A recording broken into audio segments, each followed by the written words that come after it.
श्री शिव पुराण रुद्र संहिता द्वितीय सती खंड अध्याय 5। दक्ष की तपस्या और देवी शिवा का पुनः वरदान देना।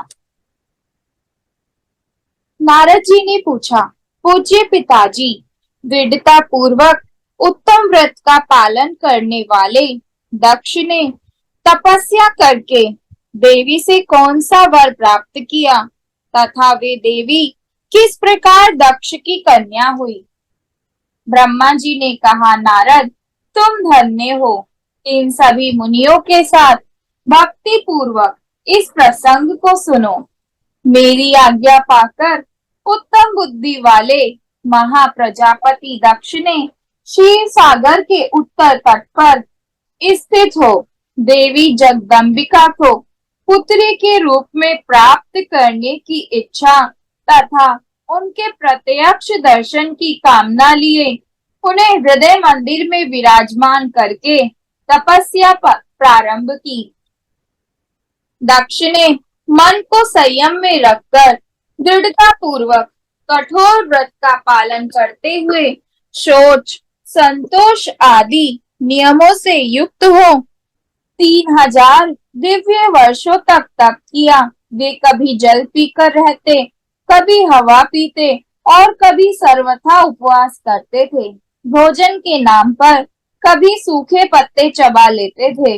मुनीश्वर नारद तदंतर यम नियमादि से युक्त हो जगदम्बा की पूजा में लगे हुए दक्ष को देवी शिवा ने प्रत्यक्ष दर्शन दिया। जगन्मयी जगदम्बा का प्रत्यक्ष दर्शन पाकर प्रजापति दक्ष ने अपने आप को कृतकृत्य माना। वे कालिका देवी सिंह पर आरूढ़ थी। उनकी अंग कांति श्याम थी, मुख बड़ा ही मनोहर था। वे 4 भुजाओं से युक्त थी और हाथों में वरद, अभय, नील, कमल और खड़ग धारण किए हुए थी। उनकी मूर्ति बड़ी मनोहारिणी थी। नेत्र कुछ लाल थे, खुले हुए केश बड़े सुंदर दिखाई देते थे। उत्तम प्रभा से प्रकाशित होने वाली उन जगदम्बा को भली भांति प्रणाम करके दक्ष विचित्र वचनावलियों द्वारा उनकी स्तुति करने लगे। दक्ष ने कहा, जगदम्ब महामाए, जगदीशे, महेश्वरी, आपको नमस्कार है। आपने कृपा करके मुझे अपने स्वरूप का दर्शन कराया है। भगवती आगे मुझ पर प्रसन्न होइए। शिव रूपिणी प्रसन्न होइए। भक्त वरदायिनी प्रसन्न होइए। जगन्माए आपको मेरा नमस्कार है। ब्रह्मा जी कहते हैं, मुने, संयत चित्त वाले दक्ष के इस प्रकार स्तुति करने पर महेश्वरी शिवा ने स्वयं ही उनके अभिप्राय को जान लिया तो भी दक्ष से इस प्रकार कहा, दक्ष, तुम्हारी इस उत्तम भक्ति से मैं बहुत संतुष्ट हूँ। तुम अपना मनोवांछित वर मांगो। तुम्हारे लिए मुझे कुछ भी अदय नहीं है। जगदम्बा की यह बात सुनकर प्रजापति दक्ष बहुत प्रसन्न हुए और उन शिवा को बारंबार प्रणाम करते हुए बोले। दक्ष ने कहा, जगदम्ब महामाए, यदि आप मुझे वर देने के लिए उद्यत हैं तो मेरी बात सुनिए और प्रसन्नता पूर्वक मेरी इच्छा पूर्ण कीजिए। मेरे स्वामी जो भगवान शिव हैं, वे रुद्र नाम धारण करके ब्रह्मा जी के पुत्र रूप से अवतीर्ण हुए हैं। वे परमात्मा शिव के पूर्ण अवतार हैं, परंतु आपका कोई अवतार नहीं हुआ, फिर उनकी पत्नी कौन होगी। अतः शिवे, आप भूतल पर अवतीर्ण होकर उन महेश्वर को अपने रूप लावण्य से मोहित कीजिए। देवी, आपके सिवा दूसरी कोई स्त्री रुद्रदेव को कभी मोहित नहीं कर सकती, इसलिए आप मेरी पुत्री होकर इस समय महादेव जी की पत्नी होइए। इस प्रकार सुंदर लीला करके आप हर मोहिनी भगवान शिव को मोहित करने वाली बनिए। देवी, यही मेरे लिए वर है।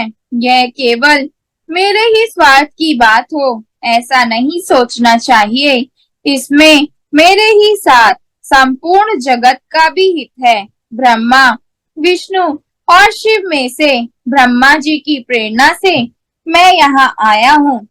प्रजापति दक्ष का यह वचन सुनकर जगदम्बिका शिवा हंस पड़ी और मन ही मन भगवान शिव का स्मरण करके यूं बोली।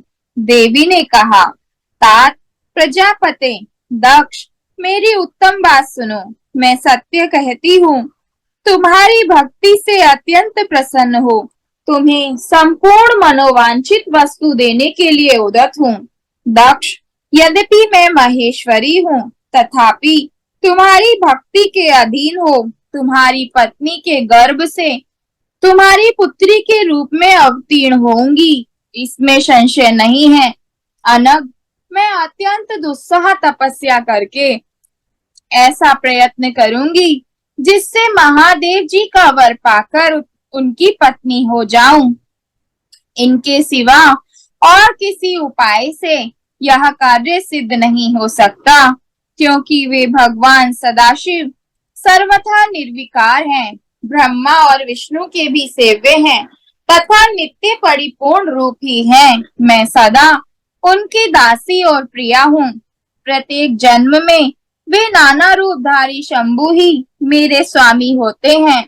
भगवान सदाशिव अपने दिए हुए वर के प्रभाव से ब्रह्मा जी की भ्रकुटी से रुद्र रूप में अवतीर्ण हुए हैं। मैं भी उनके वर से उनकी आज्ञा के अनुसार यहाँ अवतार लूंगी। तात, अब तुम अपने घर को जाओ। इस कार्य में जो मेरी दूती अथवा सहायिका होगी उसे मैंने जान लिया है।